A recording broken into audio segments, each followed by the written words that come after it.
नमस्कार। चर्चा में सभी दर्शकों का स्वागत है। मॉरिशस में लघु एवं मध्यम उद्योग जिसे एसएमईज कहा जाता है, देश की जीडीपी यानी सकल घरेलू उत्पाद में उसका जो योगदान है वो 40% का है। वो 50% से ज़्यादा स्थानीय श्रम शक्ति को रोज़गार प्रदान करता है। देश के विभिन्न आर्थिक सेक्टरों में उसका अहम योगदान है। कोविड-19 पैंडेमिक की वजह से कठिन स्थिति में पड़े एसएमईज की मदद के वास्ते अधिकारियों के तरफ से कदम उठाए जा रहे हैं और हाल में बजट 2021-2022 में वित्त मंत्री द्वारा कई कदम का ऐलान किया गया है, जिस पर आज चर्चा में हम बात करने जा रहे हैं। तो आज हमारे साथ स्टूडियो में उपस्थित हुए हैं डीबीएम की तरफ से जो डेवलपमेंट ऑफिसर हैं श्री हेमंत कुमार मोहचा जी। नमस्कार, स्वागत है आपका प्रोग्राम में। और साथ में श्री वेद लक्ष्मण भी हैं जो कि मोबो कंपनी के सीईओ हैं। नमस्ते जी। नमस्कार सब, आपका स्वागत है। श्री मोहचा जी, हमने के ये बतावा कि एसएमईज के कितना महत्व बात है हमने के देश। हाँ, हमने के देश में समझ लो 120,000 से जस्ती छोटा उद्योग बाटे, छोटा एसएमईज लोग बाटे, जो ये लोग 40% से ज़्यादा देश में ये लोग योगदान देवे रहते। ये लोग जैसा वो बोले आधा से जस्ती ज़्यादा समझ लो ये लोग हमने के लॉम्प्लॉ हमने के जो थी बाटे लॉम्प्लॉ क्रिएट करेगा। तो हमने के एक आध उदाहरण देवा एसएमईज के अंतर्गत कौन कौन कंपनी लोग आवेलन छ? हमने लगे सब जितना सीखते बाटे छोटा उद्योग के मध्यम उद्योग के जो थी बाटे रजिस्ट्री बाटे सब कोई हमने डीबीएम से जुड़ल बाटे। सब सीखते हमें देवा कि डीबीएम हमने के डीबीएम सब लोन जन बाटे ये लोग के देवे रहते। कोई बाटे एगो छोटा उद्योग बाटे कोई सकी दामों से आवे और एगो अभी अच्छी करी एप्लीकेशन सकी देवे। तवेद लक्ष्मण जी, आप एगो एसएमई के ओनर हुआ, मालिक हुआ, आप थोड़ा सुन हमने के बतावा जो लघु उद्योग बाते ओकर महत्व कितना है वो देश खातिर? देखो अभी एसएमईज के बारे में बोला थी सर, तो 52-55% एम्प्लॉयमेंट अभी क्रिए करा था। सब चीज़ एसएमईज है इकोनॉमी मॉरिस के बाद और 42% जैसे बोली ला सर और जीडीपी तो मैक्सिमम एसएमईज करता। ये पहला बोले से आगे एसएमईज कौन सी है? एसएमईज वो शुरू हुएला जैसे वो जवान एगो पैसन भविष्य है जो के लॉम्प्लॉ नहीं बा, तो वह इंटरेस्ट करेला एगो छोटा बिजनेस करेके कि सेल्फ एम्प्लॉय सेल्फ कॉन्फिडेंस अपन बने से, बस कि लॉम्प्लॉ में लेके सब कोई के उतना फासिल नहीं है। तो इसे शुरू हुएला कि अब जाइला एगो चिपचिल एंटरप्राइज खोले, चिपचिल एंटरप्राइज खोले तब वो लोग के बोलीला से हमने एसएमईज तो यहाँ से शुरू हुएला का लाभनीय और वो आवता कॉन्ट्रीब्यूशन करता इकोनॉमी पे ही के। ओके, जैसे बा एगो एग्जाम कोनो एसएमई जैसे बोलीला सा वो झाड़ू काट के ओके झाड़ू बनावता तो वो तनी खेल एम्प्लॉय करता। कोनो दिखबा कि जासो डालता ट्रांसफॉर्मेशन करता फ्री लेगिम और जैसे ये तो वेजिटेबल पर बोला थी सब और जन बा नॉन वेजिटेबल जैसे बा एंटरप्रेन्योर वो दिखबा थोड़ा कर लुगा लेके काट के सेमीज पौताला बना के, तो ऐसे ही से एसएमईज क्रिए होता। अच्छा, मतलब कि छोटा कारोबार से शुरू हुएला पर समय संगे वो मतलब कि तरक्की भी करेला। तो वही है, अब तरक्की करे के तो चाहिए सपोर्ट ला बैंक डीबीएम बस की फिनांस जैसे हमने शुरू करे थी से बिजनेस हमने सोच ले सर, तो हमने जीरो है सर, जीरो फिनांसियरमा जीरो कैसे कर स्टार्ट करब हमने के एंटरप्राइज। तो जाइला सर डीबीएम के दरवाज़ा खटखटाई तो वो डीबीएम हमने के सपोर्ट दे फिनांसियरमा तब सकब से शुरू करे और कैसे चली ओकर फॉर्मेशन बा मिनिस्टर एंटरप्राइज भी बा ओकर फॉर्मेशन बा ओकर पीछे। तो यहाँ से हमने शुरू करब सर हमने के एंटरप्राइज बस कि हमने कुछ नहीं सीख के आ रही सर और ना बस कि हमने तो एगो सेल्फ एम्प्लॉय जैसे बोली ला सर सेल्फ एम्प्लॉय तब कारोबार जब चली तब दिखबा एगो दूगो तीन गो 5 गो 10-15 जना के एम्प्लॉय करे सर, तब वो आके आवता प्रेजेंटे करता 55-55% तक की l'emploi। तू उगो नॉर्मल में बतैला कैसे एसएमईज काम करेला, पर बहुत से एसएमईज जो हवन जा अक्ति से काम करत हवन जा, पर ई कोविड-19 जन पैंडेमिक अभी आल सामने बातें, संकट हमने के सामने बातें, तो हमने के बता बहुत से जन एसएमईज हवन जा उ लोग के बहुत कठिनाई के सामना करे के पड़ल बातें। हाँ तो ये तो बा बस कि जब शुरू करा स्टार्टिंग अपने आप से नहीं बुझाता कहाँ कौन कौन बिजनेस करबा, तो कठिनाई तो आई। तब जब कठिनाई सेतु कि जैसे बोले जैसे एगो सिक्लोन आवता, कोई किन्नत नहीं जाने थी सर, तो सिक्लोन पड़ गया तब सब डे बालांसे हो गल। तो यहाँ पर हमने देखिला सर कि लाबोंग डे बेम हमने के सपोर्ट देवता, मैं लाबोंग डे बेम सपोर्ट देवता अच्छा बा। मैं जो एसएमई जैसे बोला तो डिफिकल्टी फेस करता, जैसे बोलीला सर लोग के एमसीआईबी रिपोर्ट जो ठीक ठाक ही नहीं बा, काहे बस कि वो लोग कौन सी है एमसीआईबी रिपोर्ट जो बोलत हवा, कौन सी है? एमसीआईबी रिपोर्ट है कि déjà पैसा ले ले वन सा लाबोंग डे बेम उसा दूसरा लाबोंग कमर्शियल से, तो वो लोग डिफिकल्टी जब डरन सा तो वो लोग के बहुत प्रॉब्लम हो वो लोग के लोन मिले की। तो ये रिप्रेजेंटे करेला एमसीआईबी रिपोर्ट में कि अब ओकन इंस्टीट्यूशन फिनेंशियल नहीं लोग के पैसा दे बस कि वो लोग के déjà प्रॉब्लम बा। अब यहाँ पर ही कोविड चलाल बीच में चाहिए देखे कि कुमाजा लाभक देवे हम कैसे करी कि déjà लोन ले लेवन सा, तो वो लोग तनी डिफिकल्टी में रहलन सा नॉर्मली, तो अभी कोविड आल बा तो कैसे एडे करे के नोपली कि लोग के छोड़ के इसने बोला तो उनसे कि déjà वो रिपोर्ट एमसीआईबी पा करेक्ट नहीं छबा, तो तू लोग के अब फिनेंशियल नहीं करब सा, तो ई में चाहिए विचार करे के सोचत थी दिव्यांग कैसे मैं कौन तरह से जो दिव्यांग बातें मदद करता। हम एगो बात कर में चीज डालती है कि जन एमसीआईबी बाटे एमसीआईबी रिपोर्ट है, तो एगो रिक्वायरमेंट है सबके जो लाभों जो देवेला पैसा, तो वो चला वेरीफाई करेंगे। मिसल में है जब से कोविड लोन आल बाटे तो हमने DBM जो नौयराज बा, जब DBM 2018 से जो नौयराज आदमी लोग के ऑप्शन नहीं दिखते सर, हौला में बहुत फ्लेक्सिबल सा ओके देवे के पैसा। मैम एक आदमी के जब 2019 से जब महामारी आल तो हाउ आदमी के जो चीफ एंटरप्राइज बा जो चीफ जोती बा, तो वो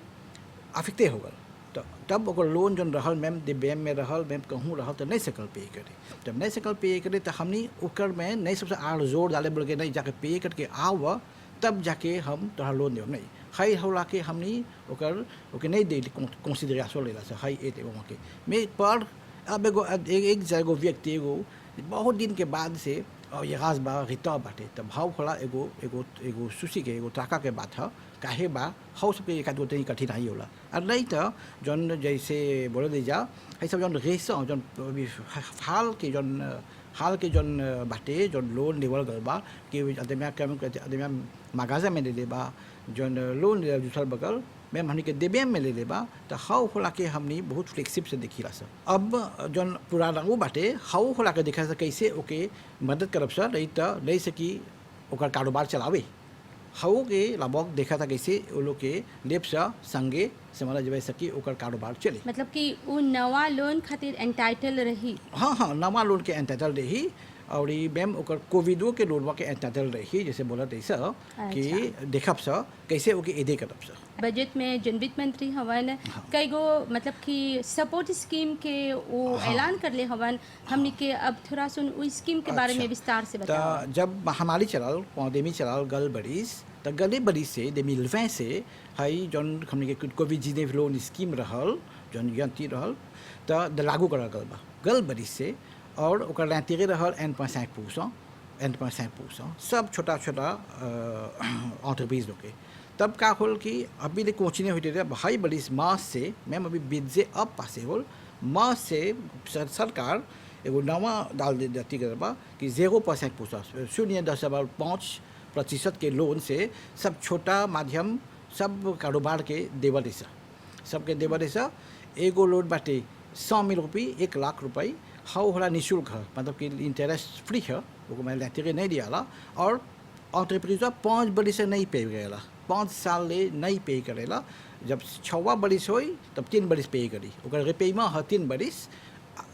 5 बरिस के बाद टोटल है 8 बरिस और 5 बरिस के बाद और लेते नहीं पे करी और कैपिटल भी बाद में पे करके शुरू हुई। तो हमने सपोज कैसे कि 5 बरिस से महामारी फिनी हो जाए है जन छोटा उद्योग बाटे इहू तनी सुना निमन से सुफले करे के निमन से तब जाके समझला सब अपन सके अपन लोन अपन चुकाई सब बची करी हाई और के लोग एंटाइटल हवन जा ता- ई लोन खातिर अभी तकले है जन छोटा माध्यम बची रहल एंटरप्राइज रहल तब ये लोग एंटाइटल रहल अब है बिजनेस से जैसे थोड़ा बोली है बिजनेस से अब जन मछुआरा बा फिशरमैन बाटे ये लोग जन फार्मर्स हमने के भाई बहन हमसे फार्मर्स लोग जन प्लांटेयर लोग हमसे ये लोगों एलिजिबल से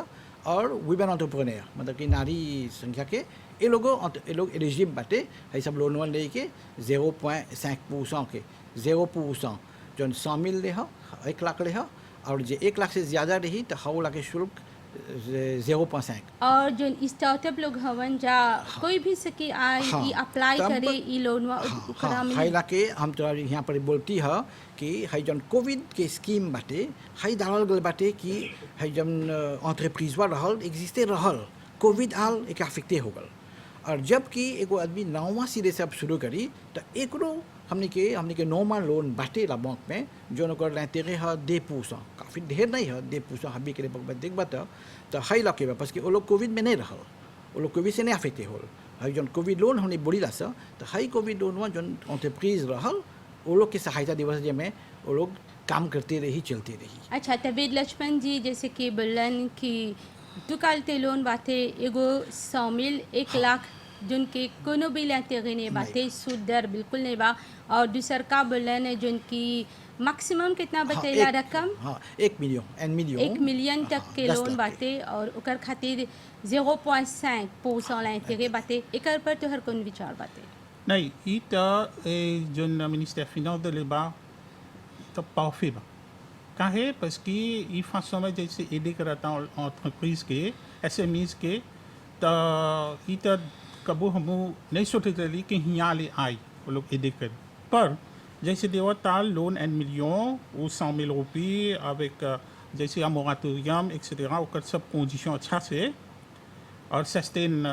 वेजर देवता 30% रिबेट देवता जो इंडस्ट्रियल स्पेस बा जैसे कमा जाए हाँ एकर पर 30% आवब जा हाँ देवता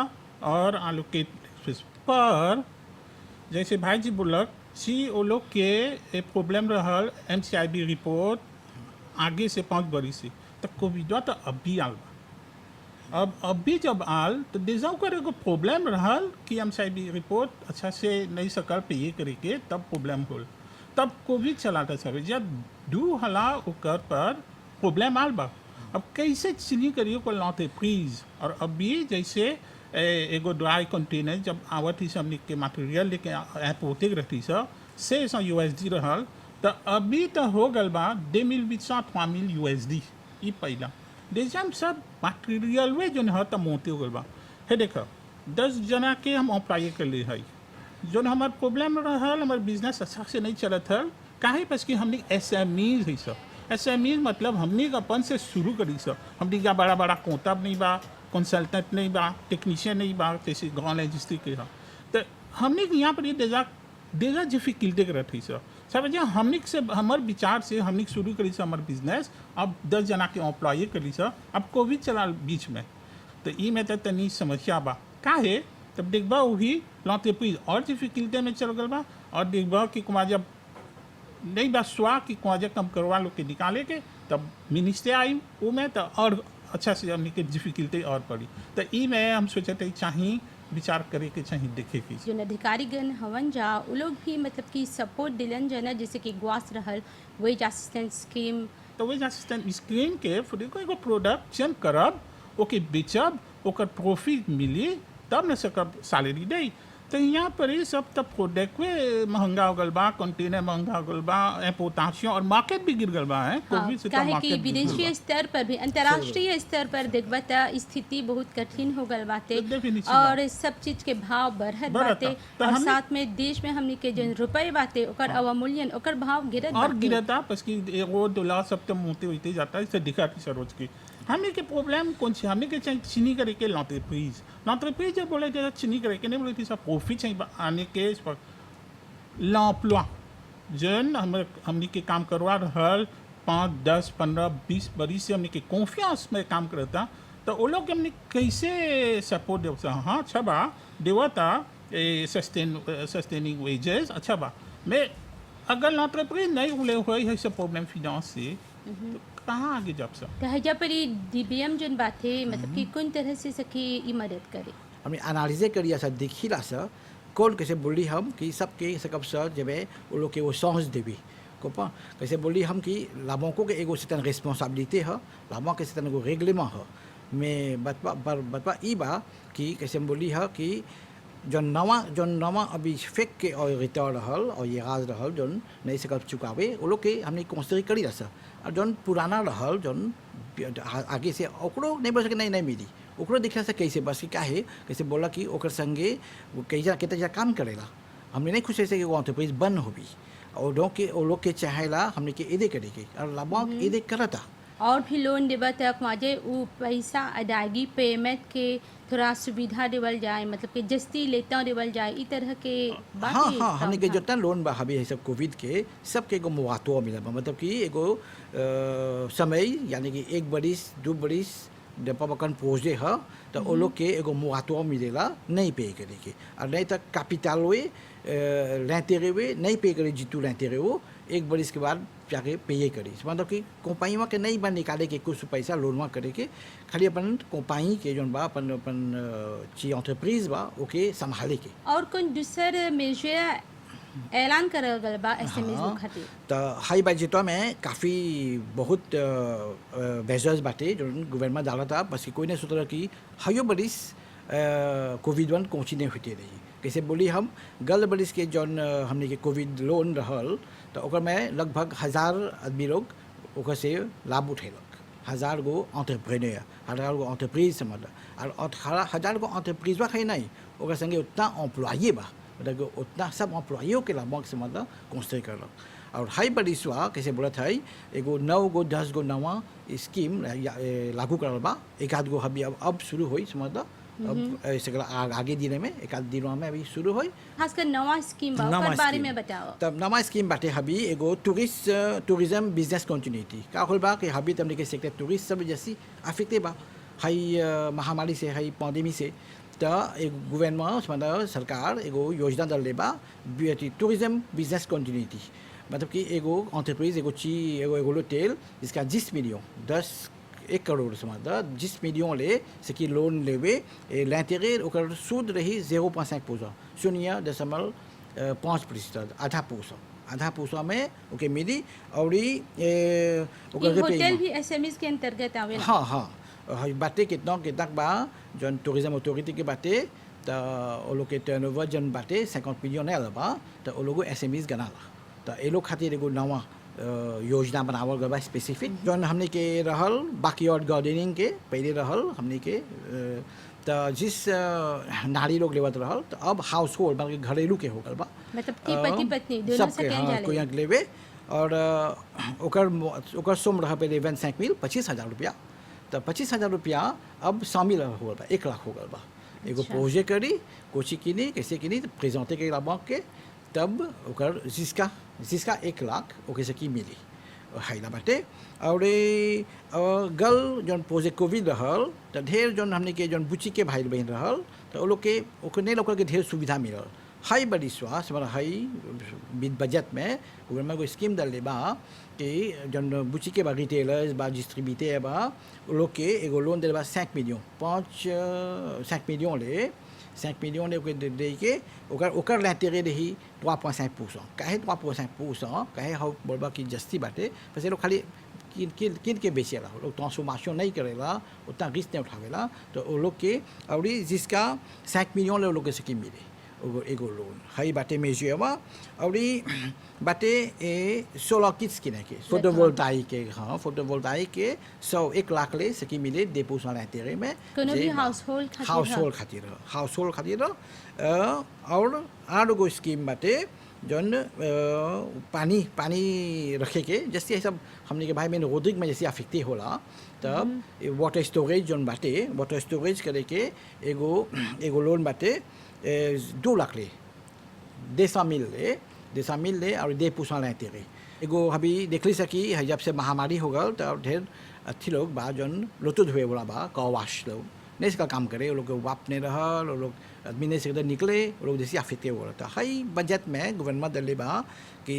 जिसका एगो प्रोजेक्ट एन मिलियन लोगों से मिले जे जे है कवास बाटे वो लोग के मॉडर्नाइजे करे के मतलब कि नेसेसरी नहीं खाली पनीर से भी करी वो लोग सकी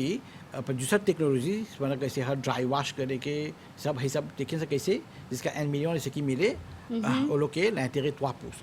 अच्छा तब लक्ष्मण जी इतना सारा कदम के ऐलान करल गल बा बजट में तू कौन चीज सोचत हवा वो अच्छा बात है आप लोग के मदद मिलता ये तो बहुत अच्छा बात है एगो लालिश प्रेजेंटे बा बजट में कि एसएमईज के एंटरप्रेन्योर के टूरिज्म सेक्टर के enfin जोन जोन बा बुटीक के सब बाकी गार्डन की सब तो बहुत अच्छा बा पर हमनी के जैसे एसएमईज है सा हमनी पोजीशन करत है सा एगो ले ला एगो एग्जांपल हम झाड़ू प्लांट ले है ओके काट के बना के झाड़ू तब प्रिपेयर करके बेचब अब जे प्रोड्यूस जो ना लोकल वे है हियाँ से ऐसे बा तंत्राफिया बा फ्री बा मोरिस में तो ये सब बना के हम ट्रांसफॉर्मे करके हियाँ बेचते हैं अब जाके सुपर मार्केट में बेचते हैं वो मैं 15% VAT डालता चाहे लोकल प्रोडक्ट जैसे हाँ मैक्सिमम लोकल प्रोडक्ट तो VAT अगर नहीं ले गवर्नमेंट तो ये सब सुविधा जन दिले बा और सेटू l'emploi प्रोडक्शन जैसे सब चीज़ मोटे होते जाता तो 15% जब रिप्रेजेंट करिए हमने के प्रोडक्शन कॉस्ट में तब नहीं निकल जा सकता कैसे सेटू जो लोकल प्रोडक्ट है जैसे हमने के केला इस्तेमाल करिए सर हमने के प्लांटीला सर हमने के यूज़ करीला सर तो वो मैं VAT चाहिए निकाले के तब तक के सुविधा हुई अच्छा तो तूने सोचा था कि एसएमईज लोग के भी चाहिए थोड़ा इनोवेशन करे के जिसमें सेकेंड जा लोग के जो खूब प्रोजेक्शन बातें के घटाए जिसमें जस्ती प्रोफी मिले हाँ काहे नहीं ये सब तो बात चाहिए इनोवेशन करे के एसएमईज के जो है अभी मार्केट लोकल मार्केट में तक गिर गल बा तो लोग के चाहिए कॉन्सेंट्रेट करे के अगर जो एक्सपोर्टे करत हन सर तो चाहिए मैक्सिमम एक्सपोर्टे करे के काहे और अगर सेकेंड से तो 20% कैसे बोला थे 20% सेकेंड से एगो डिस्काउंट दे क्लियों के एट्रांजे क्लियों के तो 20% जब क्लियों देखिए और सेटू हमने 1 मिलियन पॉपुलेशन हमने कितना मार्केट बहुत छोटा बा अभी कोविड सब चीज़ बंद बा तब देखिए 20% डिस्काउंट देते सर तो वो और इंटरेस्ट हो हमने के प्रोडक्ट इम्पोर्टे करके तो हमने के फ़ायदा कहाँ हमने के फ़ायदा है l'emploi रख ले सा सस्टेनेबल रख ले सा डेजियम प्रोजेक्शन तो चला था इनोवेशन करते सा और हम 20% जन बोलते हमने पेज नहीं हुई थी सर काहे अभी तो डिस्काउंट जैसे हाँ तो वो मोटे होते जाता और रूपी बेसे होते जाता हमने के है ये सस्टेनेबल और हमने के इनोवेट करते जाते La banque समझ लो कि जोन इंडस्ट्रियल जोन बाटे इंडस्ट्रियल स्टेट बनावा था अभी विल्मे में बना था प्लानमांगे में बना था और वो नया सोल्फेरिनो में बना था और जोन अभी बन जाए समझ लो तो 20% जो छोटा उद्योग बाटे वो लोग खातिर रिजर्वे हुई जब वो लोग सकी है वो लोग सेवी करे और 30% लोग के डिस्काउंट मिली मतलब कि लोग के रिबेट मिली लोग के लोकेशन जो लोग रेंटल बाटे सालाना रेंटल समझ लो वो लोग कम मिली जब हाई लोग के सकी ये लोग सेकेंड सा वो लोग के एगो सुविधा मिली वो लोग के जो कॉस्ट बाटे कम हुई